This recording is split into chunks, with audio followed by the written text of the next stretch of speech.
really would like the listeners to realize that 1989 was a miraculous year, I think, in European history. Welcome to Cold War Conversations. The Chinese army, the Chinese police are advancing through the city from a variety of directions on Tiananmen Square, at the heart of the city, where the student demonstrators for democracy have been for so long. Astonishing news from East Germany, where the East German authorities have said, in essence, that the Berlin Wall doesn't mean anything anymore. There is a clear sign tonight that hardline Czechoslovakia now is beginning to give, that it is feeling the dramatic changes taking place in next door East Germany. This is Radio Bucharest, Romania. This is Radio Bucharest, Romania.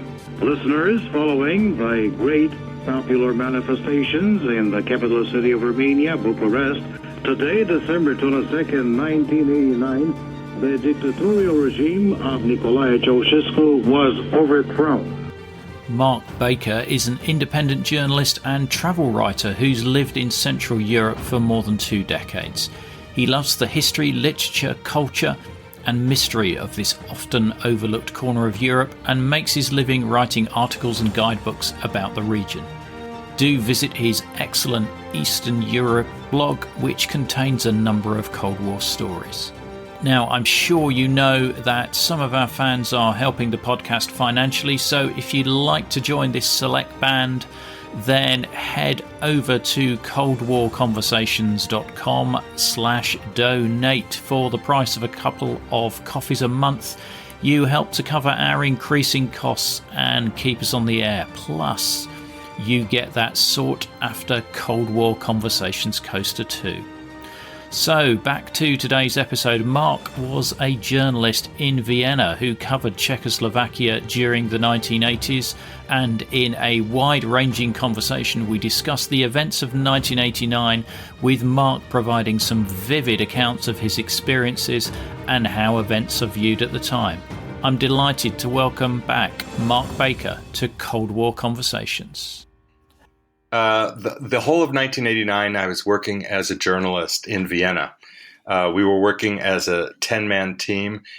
In Vienna, we were a subsidiary of the Economist Group, the British Economist magazine, and the affiliated publications.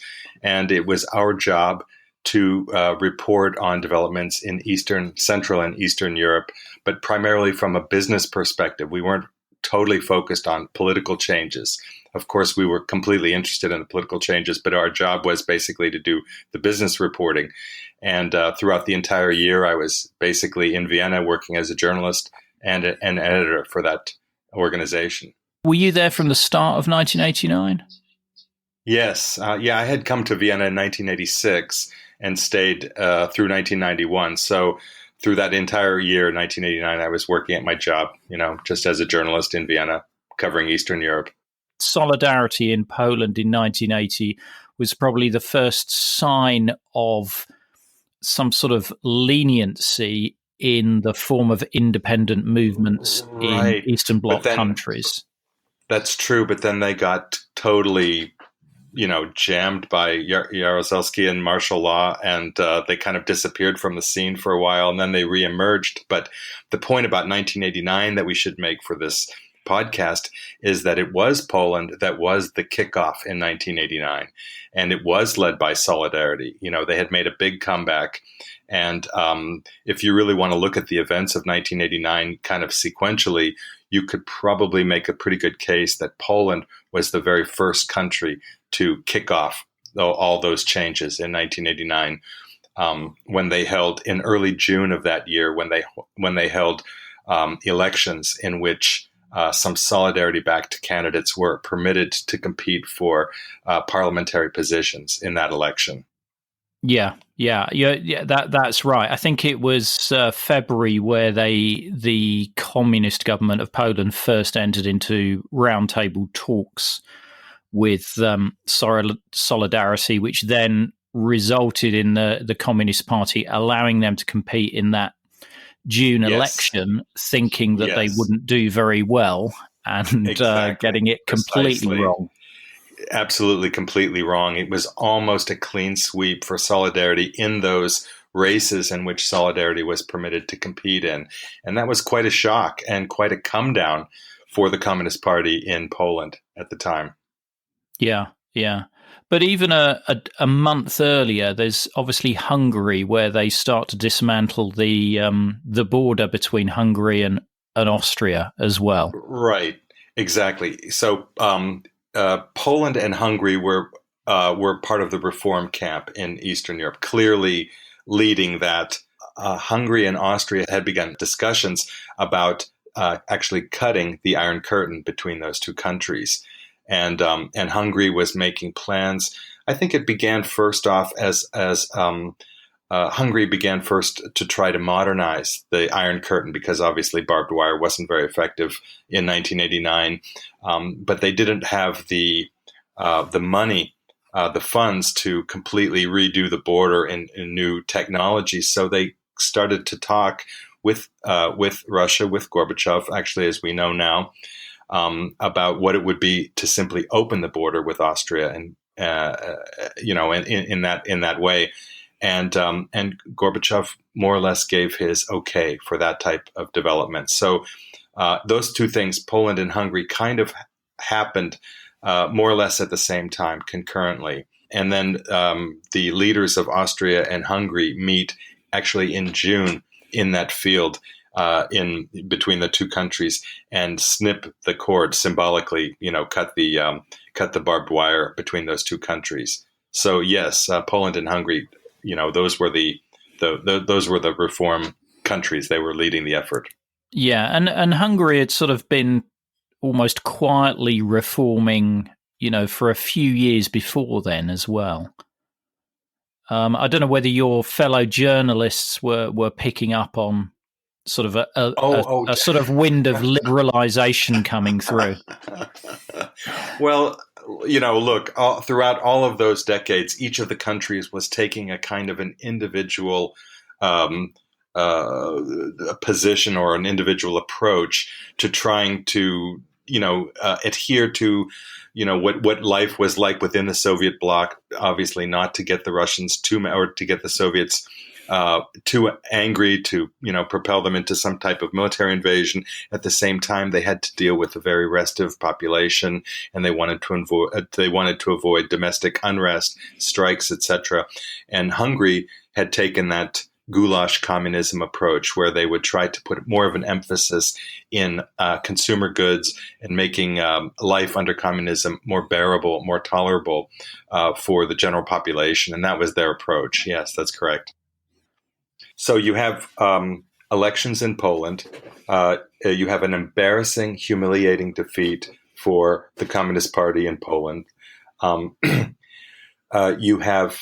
We now know, through looking through the archives, scholars going through the archives, that Gorbachev had come under some pressure from his conservative allies in the Eastern Bloc. By conservative, I mean East Germany, Czechoslovakia, Bulgaria, and Romania, particularly Romania, to intervene militarily to stop what was going on in Poland. And he demurred for whatever reason, and that was never made public. The reaction, the Soviet reaction to the elections in Poland was relatively muted, and that was highly significant. Then we have the cutting of the Iron Curtain between Hungary and Austria. Again, the reaction from Moscow was relatively muted. We now know that the Hungarians had an agreement with the Soviet Union in advance of that cutting of the Iron Curtain, and so the reaction was, Gorbachev had given more or less his implicit promise that there would be no reaction from the Soviet Union from cutting that Iron Curtain with Austria, between Austria and Hungary. So that creates a lot of tension among this group of Warsaw Pact countries. We're not talking about the Baltic states right now because they're still part of the Soviet Union. But what we're talking about are Poland and Hungary on one side, and East Germany, Czechoslovakia, Bulgaria, and Romania on the other side. And how Gorbachev is going to resolve this tension between those countries, that are all allies of the Soviet Union, is and was the big guessing game that we were all going through while we were watching these revolutions unfold throughout the year. Yeah, no, I was going to say, I think it's probably worth mentioning that there's obviously Tiananmen Square in amongst this, which I think does have a lot of impact in terms of, perhaps Gorbachev recognizing that a military solution is going to cut off all his funds from the West. And possibly that was the view of some of the other Warsaw Pact countries as well, to some degree. Tiananmen Square really, in a certain sense, limited Gorbachev's options in that sense. If Gorbachev had ever entertained, a more of a harder crackdown in the first place, which I'm pretty sure that he did not, but people around Gorbachev certainly would have thought about that. No, that was in June of 1989, and that was very, very significant. Yes, you're right. So we were sitting there in Vienna in July and August, really debating among ourselves a lot of different questions about Gorbachev. First off, really, was he truly sincere in his glasnost and perestroika, his reform policies, or was this just another sophisticated wrinkle to keep the Eastern European countries in line? That was one basic question. There were some people who believed that Gorbachev was sincere, and there were other people, more doubtful people, more skeptical people on the other side saying it's kind of a trick, right? And then if he is sincere, then you have to ask yourself, okay, is he powerful enough? Does he have enough sway within the Politburo in the Soviet Union in order to carry out those reforms? And if he does have that kind of power, then you have to go one step further and ask yourself, is he willing to risk Soviet domination in Eastern Europe to carry out those reforms? Because at their logical conclusion, you kind of have to ask yourself, why do we need an Eastern Bloc? There was a lot of democratic reform built into that model implicitly. So, nobody knew the answers to those questions.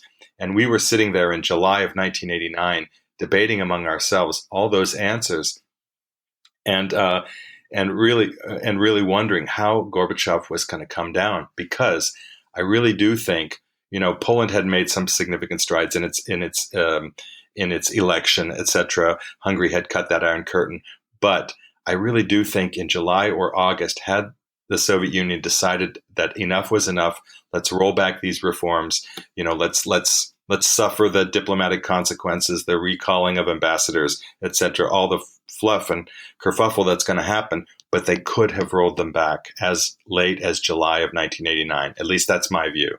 I really think that that's true. So what happens in July of 1989 is that the Warsaw Pact holds a very significant meeting of its heads of state in Bucharest.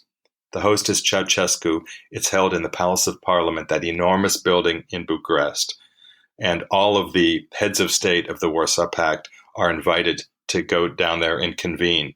And this was probably the most closely watched Warsaw Pact leaders meeting in human history, because the big question was Gorbachev going to side with the reformers, or was Gorbachev going to side with the hardliners? And that was still an open question.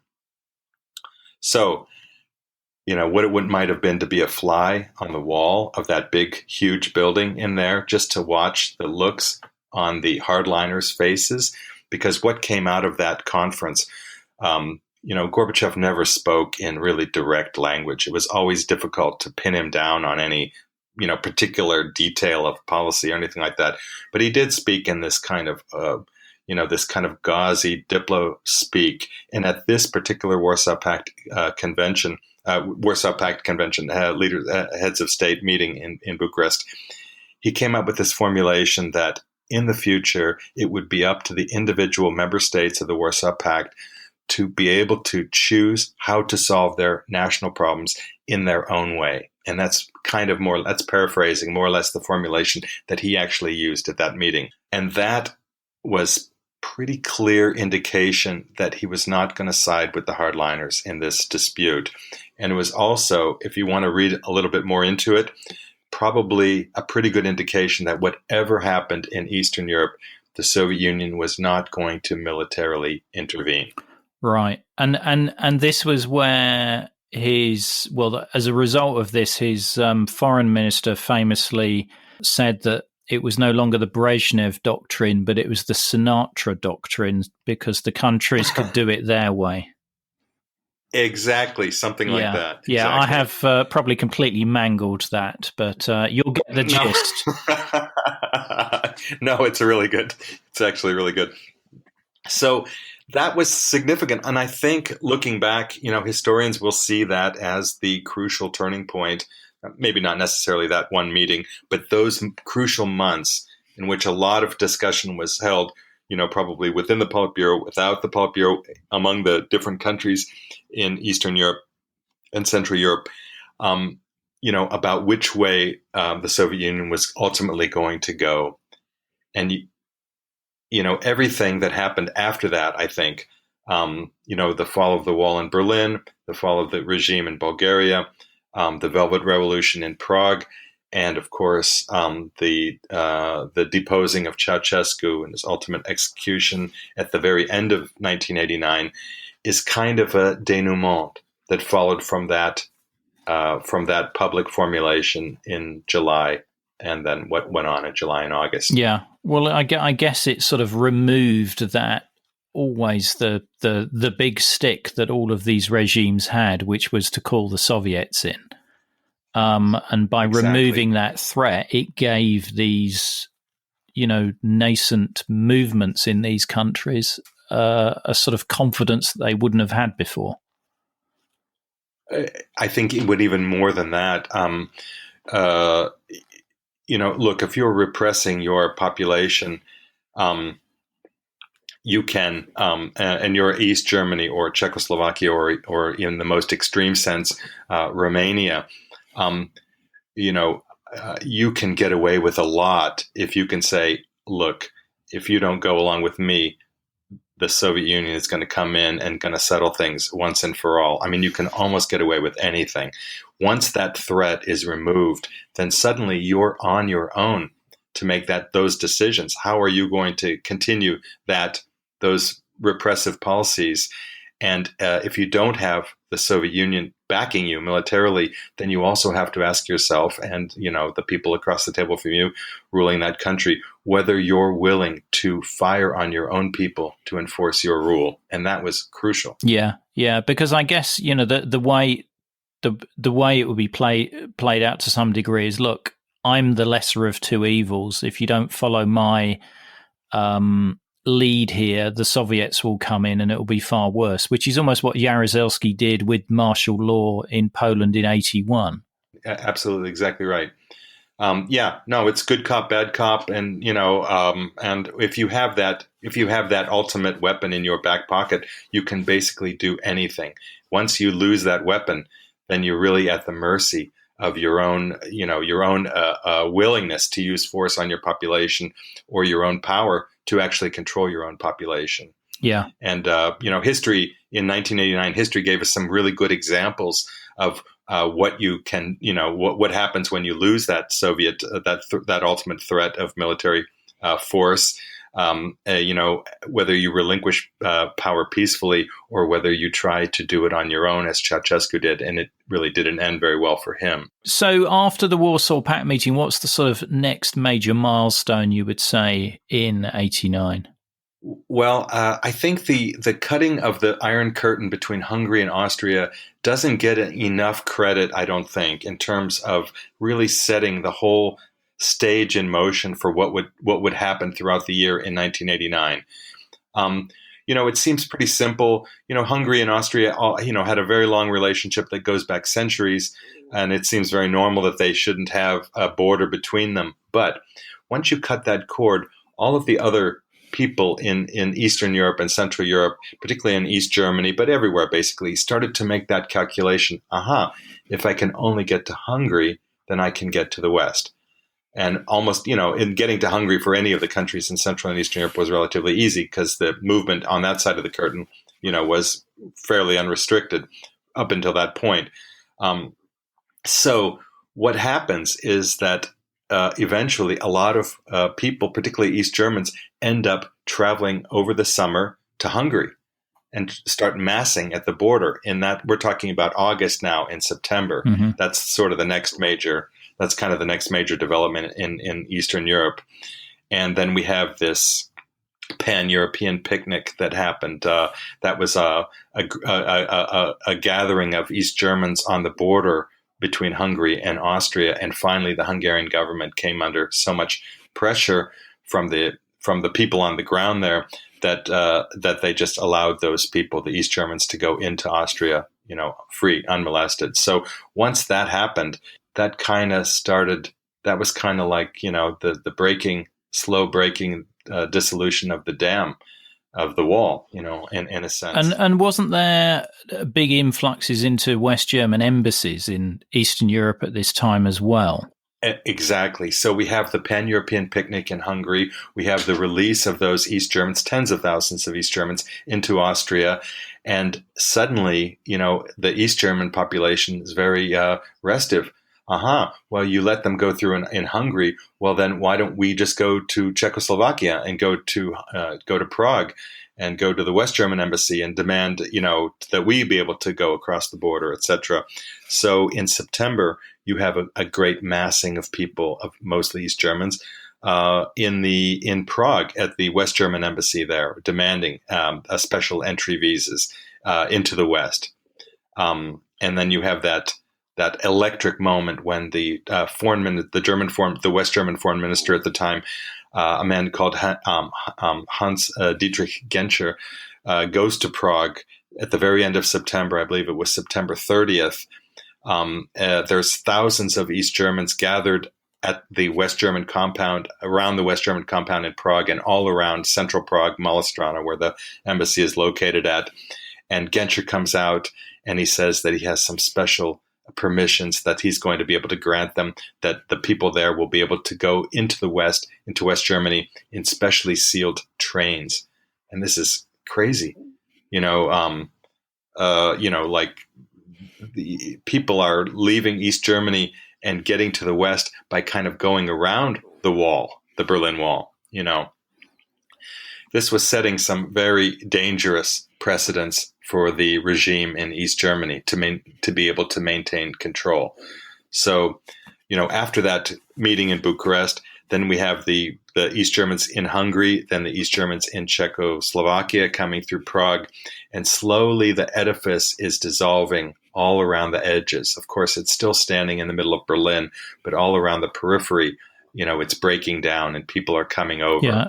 So that sort of sets the stage for the fall of the wall that happened in the first week of November, or the end of the first week of November. What did you see in Prague during those days? One of my ideas about 1989 that I really think is important, and I'm going to be writing about this on my own blog in the future, is that the fall of the wall and all of the regime change that went on in 1989, was somehow predictable, foreseeable, that it was inevitable somehow, that if you didn't see it coming, then you were really missing something.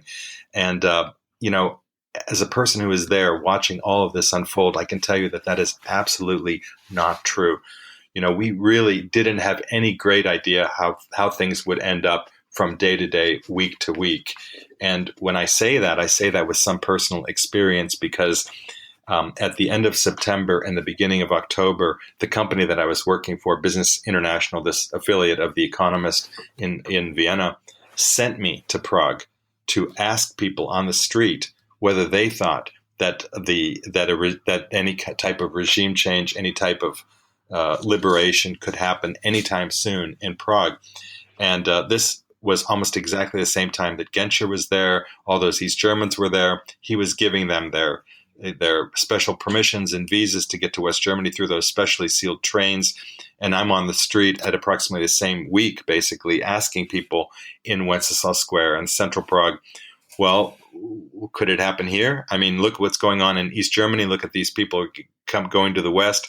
Look what happened in Poland. Look what happened in Hungary. Change is inevitable. And Ian, to the last man and woman on the square, no, it can't happen here. It won't happen here. Our regime is too hard line. We don't have the opposition in place to actually effect revolution here in Czechoslovakia, people simply didn't believe that it was possible. And this was at the end of September, October, just say 6 weeks or 7 weeks before the Velvet Revolution would start up in Prague. So it's just, amazing. So, when I say, well, you can't really predict, you couldn't have foreseen what was going on, because even in the midst of all that change, people still didn't believe that it was going to happen. Yeah. Yeah, no, I think you're absolutely right. I mean, it's always easy to look with hindsight and think, oh, yeah, that was the deciding factor and that was the deciding factor. But hearing from somebody who was on the ground at the time, and you're not the only person I've heard this from, which is sort of like, we had no idea that it was going to unravel so quickly. You might have thought, well, there might be some liberalization to some degree, but not that the whole of the Warsaw Pact and the Soviet Union was going to disappear within, a couple of years.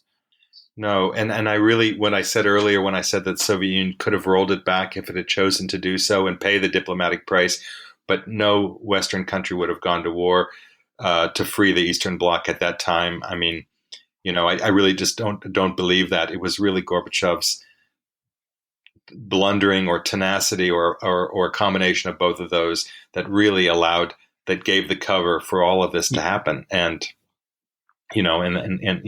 that's something that could not have been foreseen or predicted at all. The borders open in Hungary, so we have East Germans leaving the country there.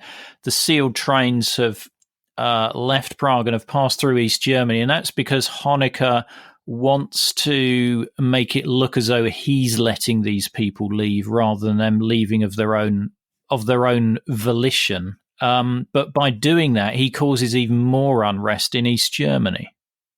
Absolutely. He had to come up with a very creative, or his leadership, he was already on the way out by that time, more or less. The people around him had to come up with some pretty contorted explanations to explain that.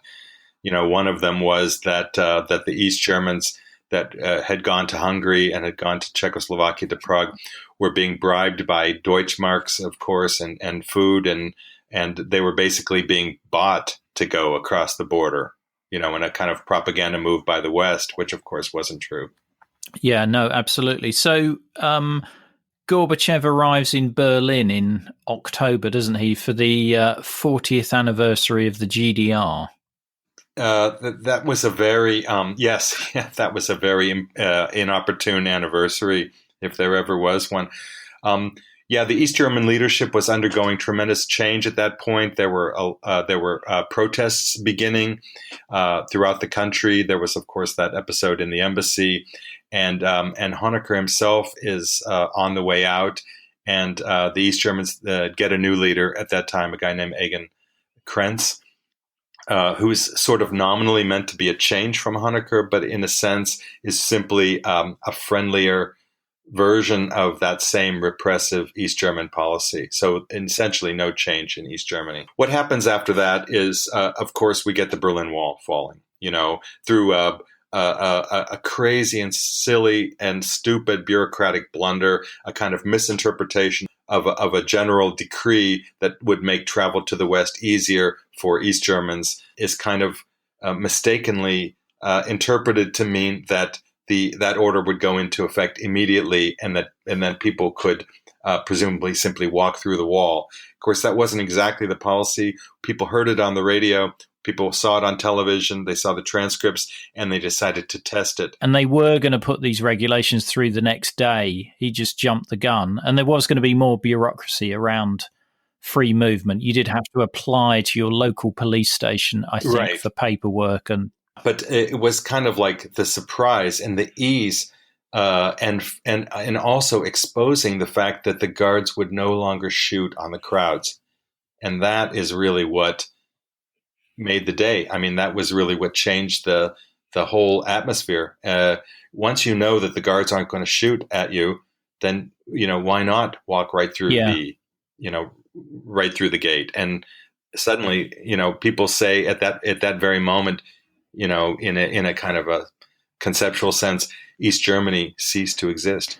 Yeah, because that shoot to kill at the wall order was rescinded in April, I think, 89, but nobody knew about it apart from the border guards. Right. But obviously, on the evening of the 8th of November, there was so much pressure on the border crossings in Berlin, and the border guards were getting no information from their superiors as to what to do, which really resulted in people power forcing those borders open and people being able to travel through. Amazing scenes. Can you remember, when you first heard that the wall was open? I was in Vienna at the time. I was not in Berlin. It was just, obviously an incredible moment. And so my girlfriend at the time in Vienna, we went on the 9th to Berlin, and on the day of the 9th, and we spent about 3 or 4 days there. We couldn't believe it. So, I was in Vienna. I saw it in the newspaper, saw it on television, and the very next day we were on the train and going up to Berlin to see it for ourselves. Wow. And just describe sort of what it was like, if you can. It was absolutely amazing to be able to we spent a lot of time on the public transportation system, of course, and riding around through that. And it was just, it was just an amazing party.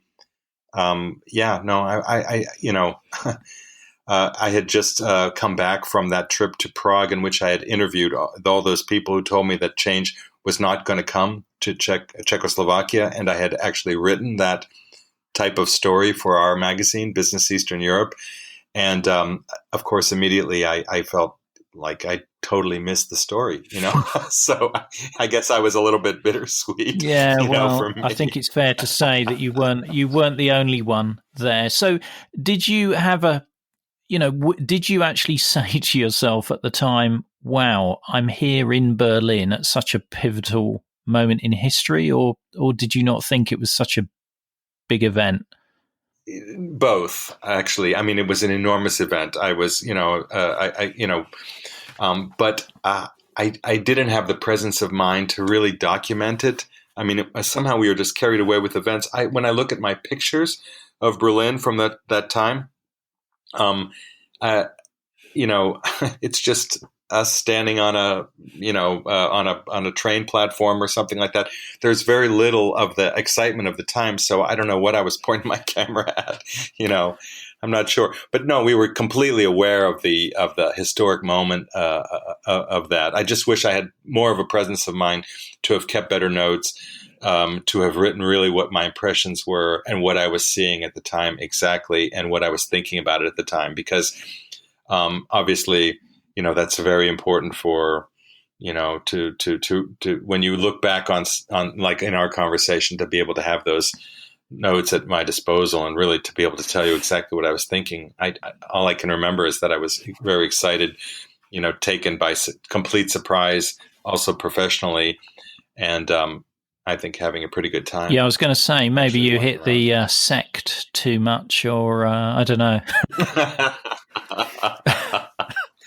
I don't even remember where we stayed. I don't even really remember how we got up there. Yeah, well, there you go. That tells a story in itself, Mark. Oh my God. Oh my. So the wall falls, and I was, obviously we do a bit of research around this podcast, and I was looking into that, and there's one footnote that sort of gets forgotten. Is the next day that Todor Zvikov, the leader of Bulgaria, resigns, which is often forgotten about. Yes. I think in sort of like the Berlin Wall, Velvet Revolution, and Ceausescu side of things, that people forget that Bulgaria also folded. Exactly. Yep, and relatively peacefully. So they just started.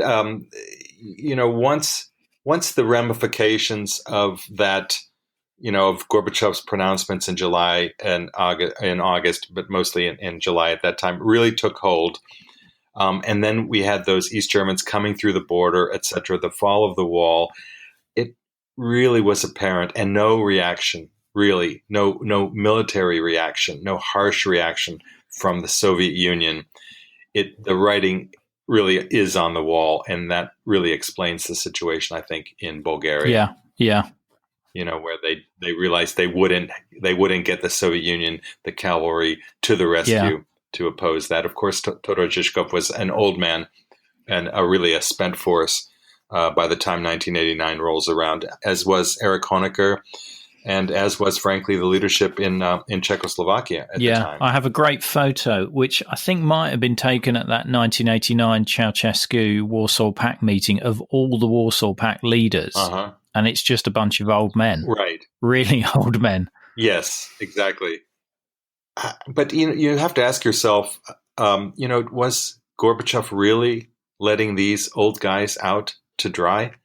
When he made those pronouncements, I mean, was he really aware of what was going to be happening so soon, relatively soon after making those comments? I really don't know the answer to that question. Well, I think he probably hoped that there would be reformers that would come in that would still keep that socialist form of government, right. Almost like, Dubček's socialism with a human face. But not actually, the whole alliance, Warsaw Pact alliance implode and, right. And all that, all else that happened. Right. But when he was sitting there in that room and telling them this thing, did he realize that he was basically signing the, death sentence is a little bit too strong, but at least for those regimes, those conservative regimes, and that it was going to happen very soon, within a matter of months after that? I think he probably realized for those particular forms of regimes, but I think he still hoped that there would be some form of socialist government bound to the Soviet Union. Yeah. Oh, yeah. I think it's pretty clear on that one. Oh, okay. We're in early November, and suddenly the action, or say mid-November now, suddenly the action shifts to Prague and the Velvet Revolution.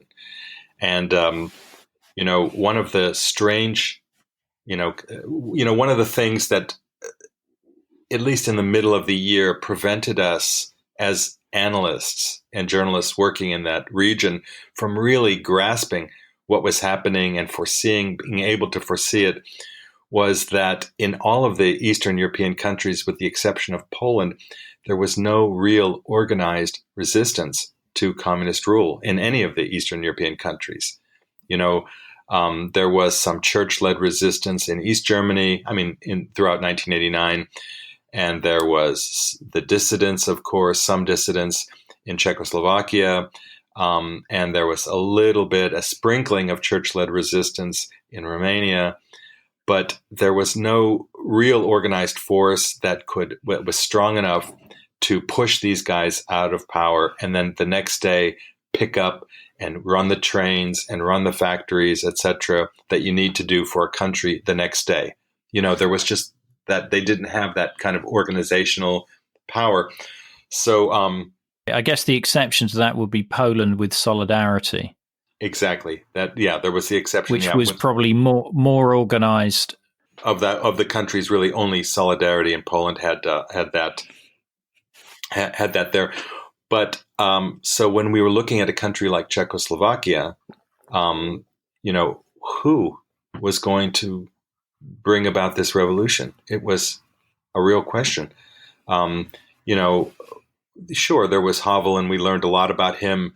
Václav Havel, we learned a lot about him, later on down the road. But at the time, they had the moral authority, but they didn't have any of the masses of people behind them, or at least we didn't know that they did, at the time. It was just a relatively small organization. So the thing that really surprised us very positively, and I think really set the gold standard for revolutions, for regime change revolutions, since then and maybe going forward, was the Velvet Revolution in Prague, which started on November 17th and carried on through the month of November and into early December. And by the end of the year, Václav Havel, the dissident playwright, was the president of Czechoslovakia, which was absolutely unforeseeable. Yeah. I was listening to an interview the other day with, can't remember who it was, but they were saying that they'd interviewed Havel in 1987 and asked him if he thought he would see, any regime change coming, and he said, "Not in my lifetime." Yes. Well, so I mean, I can't foresee it. Who can foresee it? Exactly. And how did they manage to force the Politburo to resign? Because he was only a dissident playwright. Right. I say only, but I'm not trying to. But he's not exactly. Yeah. Well, okay. If there hadn't been Poland, if there hadn't been Hungary, if there hadn't been East Germany, of course, and the fall of the wall, then there wouldn't have been a Velvet Revolution. I think that that's really clear. So all of these great revolutions, didn't take place in a vacuum. They all took place, in a certain. Even though each country did their own thing and really had their own kind of imprint, their own identity onto it. The events unfolded in such a way that they kind of, all of them needed that other event to get that going. There wouldn't have been any East Germany or Berlin Wall if there hadn't been a Hungarian cutting of the Iron Curtain. And I really think that in Prague, when you ask how could Václav Havel, orchestrate that, well, that he didn't really do that. The revolution started out as protest, a student protest on November 17th, but not to protest the communist government, but it was a kind of protest against the communist government, of course, but it was, the protest was held under the aegis of protesting the Nazi Germany, the Nazi occupation of Czechoslovakia at the start of World War II, and the exiling and the murder of Czechoslovak students and Czech students at the universities in Prague, and so that's what they were nominally protesting. That's why the leaders of Czechoslovakia gave them the permission to hold the protest, because it was an officially sanctioned protest. But it took on the characteristic of a kind of, if they can do it in Berlin, we can do it in Prague. Let's bring down this government protest that really gathered pace. And when the protest ended on the night of November 17th, it was forcibly stopped right in the center of Prague by the police, by the secret police, by the military police, and by the communist authorities. And that first night there was rumors of violence. There was even rumors of one of the students had been killed by the police. In fact, there was not just rumors of violence, there was violence. I mean, they were getting beaten. The students were getting beaten.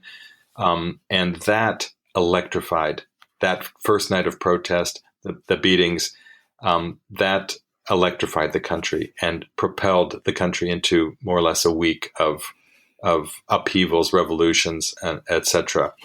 And it was that enormous showing of people power that convinced the communist government to relinquish power eventually. Of course, it didn't come right away. They kept negotiating, bargaining.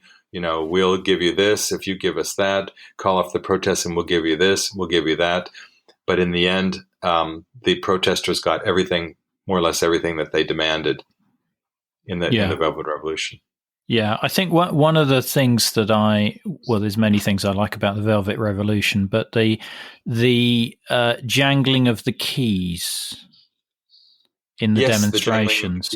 Yes. Can you just talk about that a bit? Because I think it's a lovely way of demonstrating. The symbolic of the jangling of the keys is basically to show the person to leave the room, leave the door or something, or leave. That's the symbolism of the keys. But I think that the Velvet Revolution was significant in so many different ways.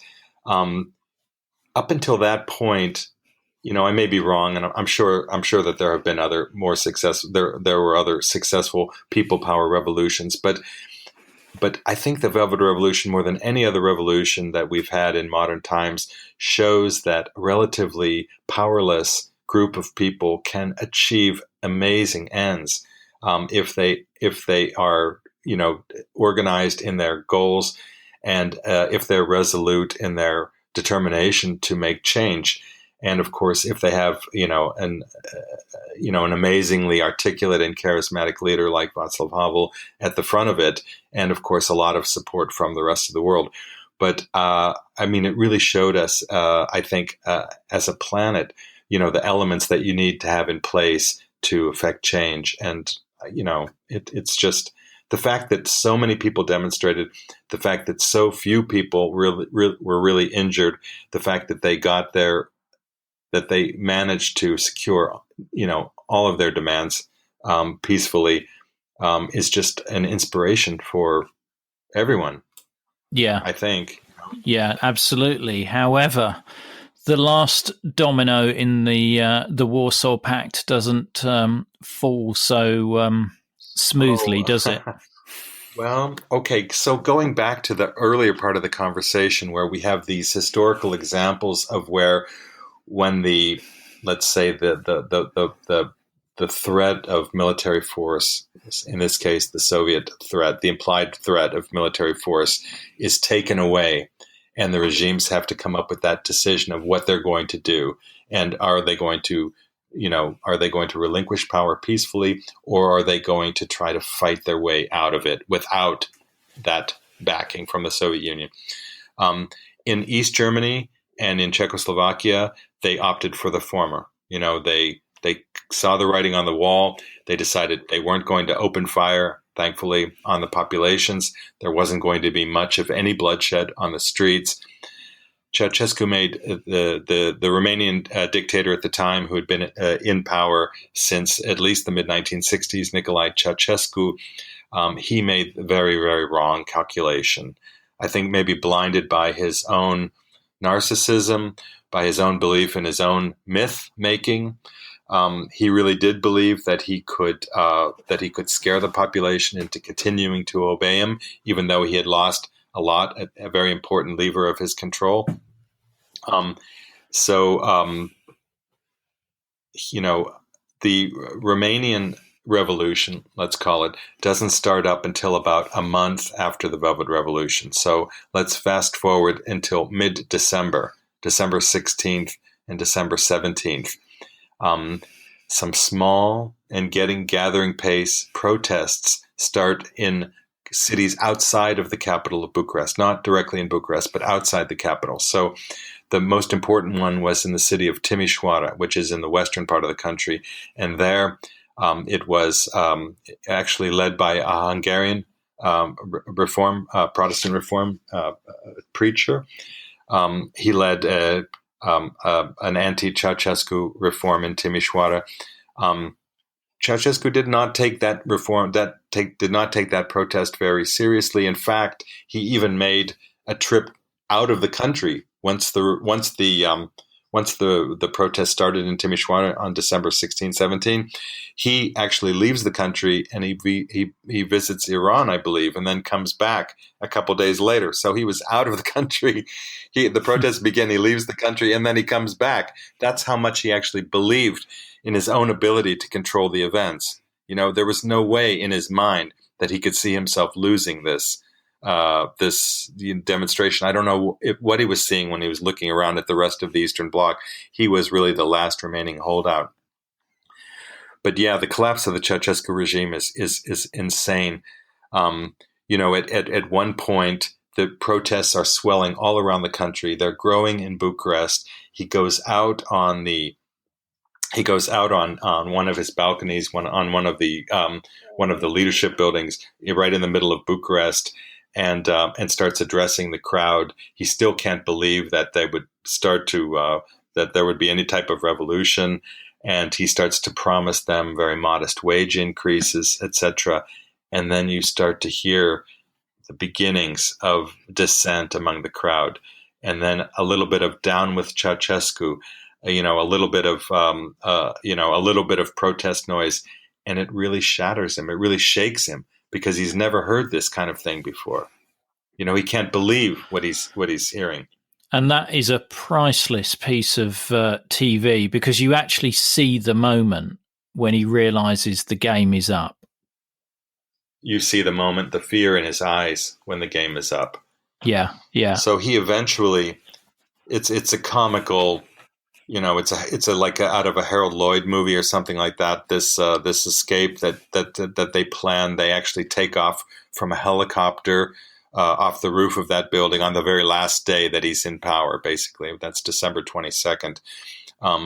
The helicopter leaves from the roof. It lands at a resort nearby Bucharest. Then they get up in the helicopter again.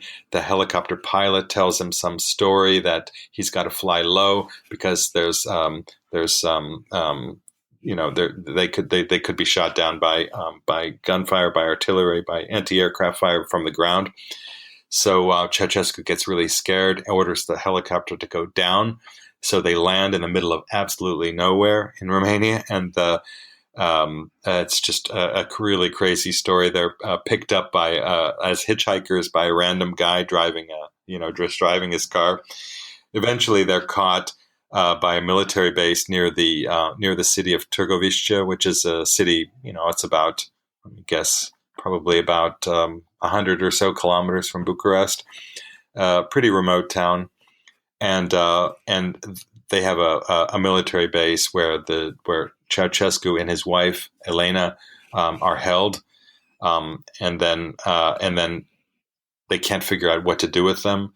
By this time, the army has already changed to the side of the protesters, and so it's pretty clear that the jig is up, and it's pretty clear that there's no great fear in the population now of a Ceausescu-led reprisal against the protesters. So people feel more emboldened to act on their passions, let's say. And in the case of Ceausescu and his wife Elena, this doesn't work out too well. They are tried they're held in this tribunal, an ad hoc tribunal. They're tried and convicted of crimes against the state, all kinds of things. And then on Christmas Day, they're put up against the wall together, and they're killed by firing squad, and pretty bloody put down of that revolution, or not put down of that revolution, but I mean, the fulfillment of the revolution by bringing down the Ceausescu regime. Yeah. I think an interesting footnote to all of these changes in Eastern Europe in 1989 is, in some countries, even though the dictator has gone, a lot of people from the former regime still seem to hang on to power in some shape or form in the subsequent governments. I think Romania is a particular example of that. I think that we learned another lesson from 1989 that we can use going forward, and that how your revolution takes place determines a lot about your immediate prospects afterwards. I think Czechoslovakia got a nice boost internationally, certainly generated a lot of goodwill by carrying out such a successful, peaceful protest. Of course, Poland did it electorally, and that was a very positive development. And in Romania, basically, we didn't talk about what happened in Bucharest after Ceausescu left, but there was a lot of heavy fighting on the street. It's still unclear how many people died in the Romanian Revolution, but estimates are around 1,000, give or take. I mean, that's a lot of people to die for this kind of change. And the execution of Ceausescu and his wife seemed to be done in such a slipshod way. Of course, the he was a dictator, was a very cruel individual, but just the way that the whole thing was carried out, I think it really set Romania back several years in its development, maybe a decade in its development, just the way that the revolution happened. You think that if there'd been a proper trial and proper justice, then that would have turned out differently? I think what I do think is that if there had been it's really hard to describe this, because maybe this level of political maturity didn't exist in the Romanian population because of Ceausescu's policies, because he was so effective at eliminating any type of opposition, anywhere.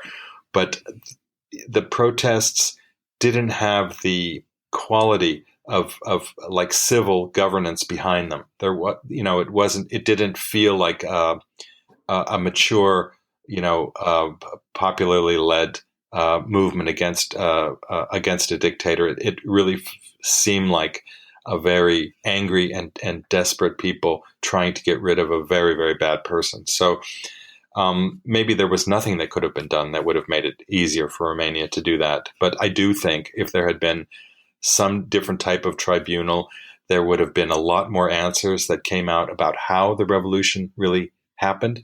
Because if you talk to Romanians, if you go to Bucharest, people still have a lot of questions about how that revolution took place, who was on what side, who really were the winners and the losers in that revolution.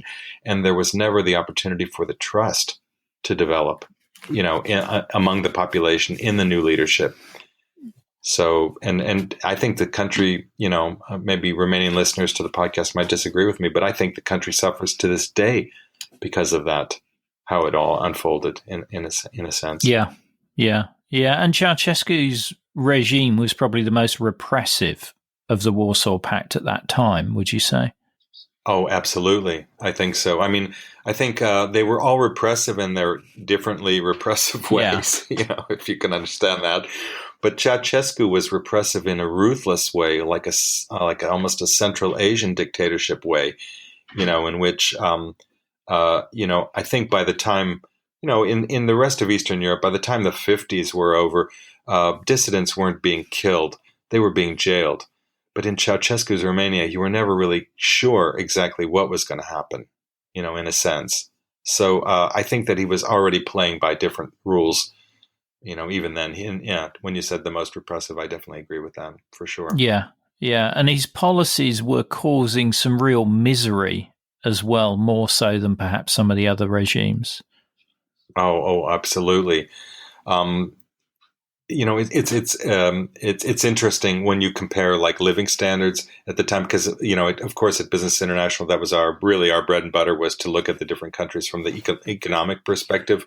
The most developed countries were East Germany, Czechoslovakia, and a little bit further down the line was Hungary, and then came Poland, and then at the very bottom of the ledger came Romania. I did write about the events of 1989 for my blog, and by the time this airs, it should be published. I really would like the listeners to realize that 1989 was a miraculous year, I think, in European history. Somehow, a 30th anniversary is kind of an awkward anniversary. It doesn't feel quite as significant as 25th, the quarter century, or the 50th, but it is a round number, and it is kind of worth just taking a moment to think back on that date. I think, it was a very unexpected turn of events, as we've discussed here, and yet it, probably very likely the most important year in the post-war history of Europe of the 20th century. It's just an amazing series of events. It could have gone any direction at any point during that year. Like I said, the Soviet Union could have rolled it back if it wanted to at mid-year, and it was just I think looking back, a kind of an amazing piece of good fortune for the world that things happened as they did. That there was a Gorbachev at that time, and that somehow the sequence of events in Europe unfolded in such a way that could propel the next country to take the step, that could propel the next country to take the step, etc. And it's only at the very bitter end that we get the bloodshed. Throughout most of the year, it was a very peaceful transition, a peaceful and very uplifting for our planet transition. And I think that's the lesson of 1989 that we have to keep in mind. So do visit Mark's excellent blog. Just search Mark Baker Prague in your search engine. Alternatively, head over to our show notes, which are at coldwarconversations.com/the word episode and the number 83. This will also show as a link in some podcast apps. There's videos and photos there of the momentous events of 1989. Don't forget, if you'd like to get that Cold War Conversations coaster and keep us on the air, head over to coldwarconversations.com/donate or click on the link in your podcast app. If you can't wait for the next episode, do visit our Facebook discussion group where our guests and listeners, just like yourselves, continue the Cold War conversation. Just search Cold War Conversations in Facebook. Thank you very much for listening. It is really appreciated. Goodbye.